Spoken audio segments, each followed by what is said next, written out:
They've become a familiar tactic in the war on terror. A U.S. drone strike hits a big target in Pakistan. A senior Taliban commander has been killed in a U.S. drone strike. There's been another high-profile drone killing. But are they working? We do know the U.S. has carried out a series of successful drone strikes aimed at Al-Qaeda militants in Yemen, even killing the group's number 2, Anwar al-Awlaki. Yet the group's membership has gone from several hundred to several thousand in just a few years, and now seems stronger than ever. Yemen scholar Gregory Johnson says relentless drone attacks seem only to encourage extremism, and when the U.S. targets specific individuals, they're seen on the ground not as terrorists, but as fellow tribesmen. So you have people flowing into Al-Qaeda, not necessarily because they share the same ideology of Al-Qaeda, but just so that they can get revenge for their tribesman who's been killed in a drone or airstrike.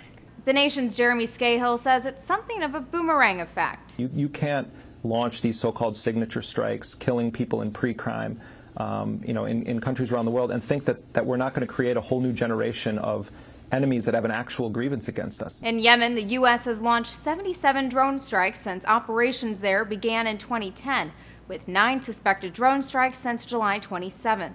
The death toll from all of these attacks is estimated to be at least 600.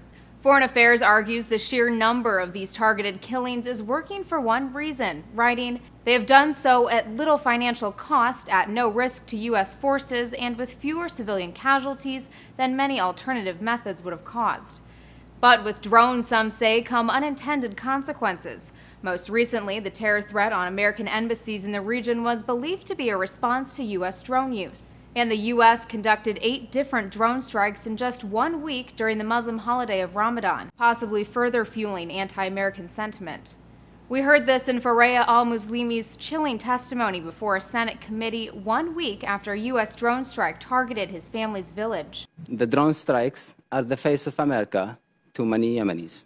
In Al-Monitor, he explains why many Yemenis are angry with the U.S., writing, "The U.S. spends enormous resources on drone strikes that do little more than terrify impoverished villagers and provide undue publicity to Al-Qaeda."